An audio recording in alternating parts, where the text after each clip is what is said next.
Ali itu sekitar 5 tahun, Muawiyah 20 tahun, kemudian Yazid 4 tahun, terus kemudian Muawiyah tidak lama, hanya berapa bulan, 3 bulan, terus kemudian Marwan bin Hakam 1 tahun, terus Abdul Malik. Nah, Abdul Malik bin Marwan. Jadi kira-kira, jadi Abdul Aswad Ad-Du'ali ini dia meninggal pada masa Khalifah Abdul Malik bin Marwan. Nah, Abdul Aswad Ad-Du'ali ini jasa dia terhadap Al-Quran itu adalah beliau memberi titik merah pada atas dan bawah dan samping huruf sebagai penanda vokal atau penanda harokat. Maka kita mengenal harokat fathah, harokat kasroh, harokat dhammah itu dari Abdul Aswad Ad-Du'ali. Ini proyek ini dilakukan, ini proyek resmi negara ya. Jadi proyek penyempurnaan mushaf Al-Quran ini proyek negara. Yang mengepalai itu adalah Hajjaj bin Yusuf. Hajjaj bin Yusuf itu panglimanya Abdul Malik bin Marwan yang dikenal sangat kejam, bengis. Dia memenggal kepalanya Abdullah bin Zubair bin Awam loh, cucunya Abu Bakar itu. Jadi Abdullah bin Zubair, Abdullah bin Zubair ini kan ibunya Abdullah itu namanya kan Asma. Nah, Asma binti Abu Bakar. Jadi dia cucunya Abu Bakar. Itu dia, Abdullah bin Zubair itu dia tidak setuju dengan atau dia menjadi musuh dinasti Umayyah. Jadi sahabat Nabi, Abdullah bin Zubair ini sahabat Nabi ini. Dia tidak ingin menaati, jadi dia tidak ingin tunduk di bawah kekuasaan Abdul Malik bin Marwan. Makanya dia bikin pemerintahan sendiri di Mekah. Nah, itu yang mengalahkan tuh Hajjaj bin Yusuf. Ceritanya panjang, lek cara masuk di pertemuan begitu, misalnya tatap muka gitu, tak ceritani wakeh sampean. Sayangnya ini di video jadi tidak bisa lost ini ceritanya ini. Intinya Hajjaj bin Yusuf itu yang kemudian menumpas Abdullah bin Zubair ini, dipenggal kepalanya di depan Ka'bah. Jadi sahabat Nabi dipateni era Hajjaj bin Yusuf. Tapi Hajjaj bin Yusuf ini orangnya juga jasanya terhadap Al-Quran luar biasa. Dia yang, kalau bukan karena Hajjaj bin Yusuf, kalau bukan proyeknya Hajjaj bin Yusuf, kita semua ini tidak bisa baca Quran sampai hari ini. Jadi ya piye ya, Arab diarani laknatullah kok ya piye, radhiyallahu anhu kok ya piye. Susah. Nah, Abdul Aswad Ad-Du'ali ini hasilnya, karyanya seperti apa? Nah, kita bisa lihat di, nah seperti ini. Titik merah. Jadi dia bilang ke sekretarisnya, kalau saya lau fataha fami, kalau mulut saya ini terbuka, mangap begitu, maka kamu tulis titik itu di atas. Lau ingkasaro fami, kalau mulut saya ini pecah, sariafan Pak, bukan. Pecah itu maksudnya meringis.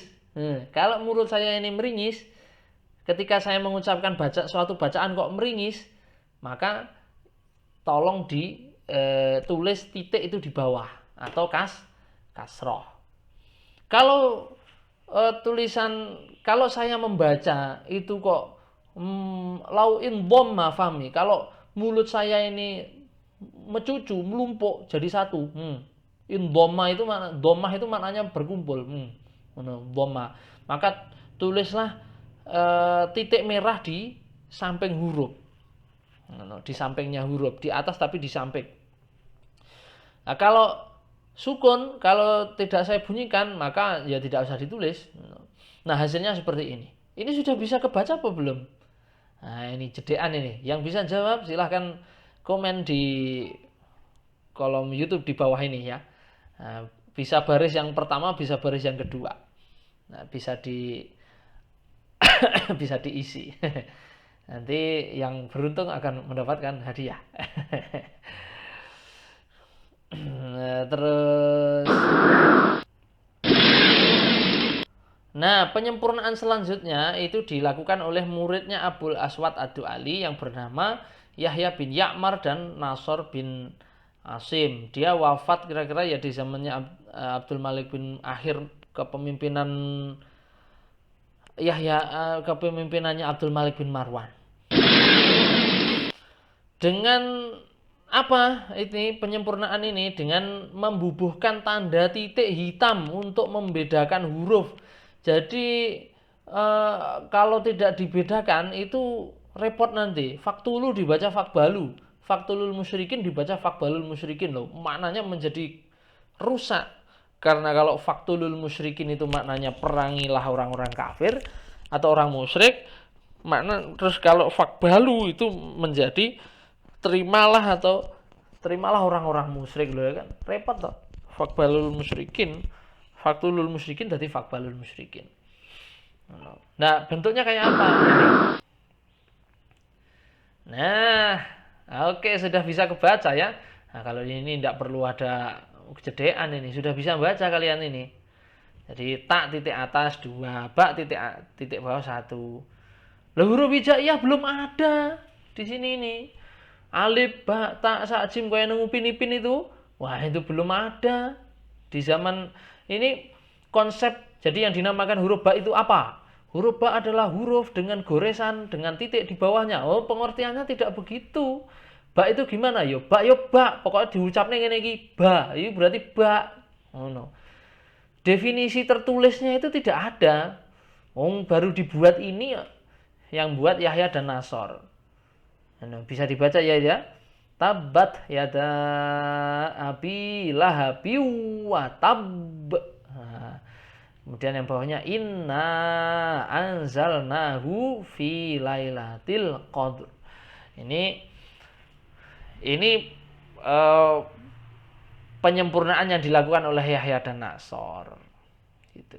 Sudah dikasih titik, sudah dikasih sudah dikasih titik harokat, ya, bacanya masih salah lagi.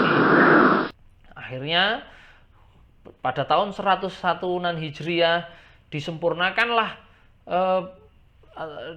harokat itu, karena ini saya harus ya.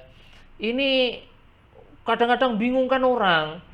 Iyalah tulisannya itu jelas terbaca seperti ini, wong ditulis di atas kertas papirus itu, kertasnya rupanya rada kuning demblok-demblok ngono.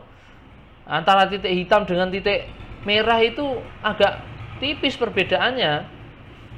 Nah, iki ndi to titik harokat, ndi to iki titik pembeda huruf, itu menjadi rancu. Bacanya masih banyak yang salah.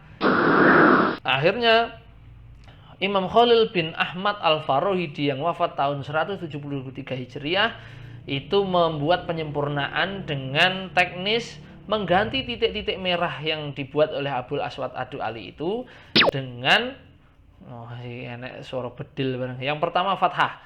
Fathah itu dari titik atas diganti menjadi alif kecil yang dimiringkan. Alif kecil yang dimiringkan. Kemudian kasroh itu dengan tanda ya kecil.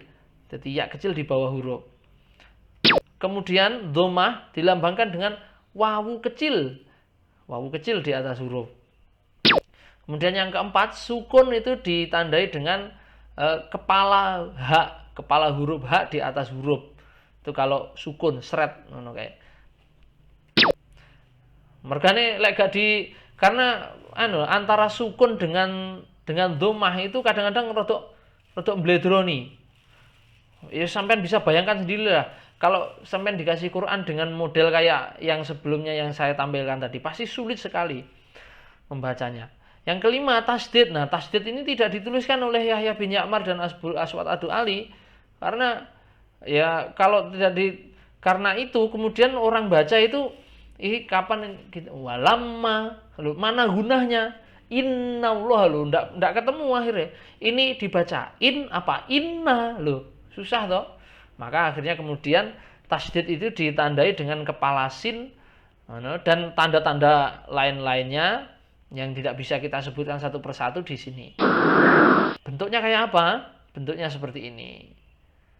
Nah, ini kita bisa lihat, ini alif yang di tabat ini, pada kata tabat ini ada alif yang dimiringkan, kemudian tasdid itu dengan menggunakan kepala sin, jadi kepalanya sin, ora sin utuh ya.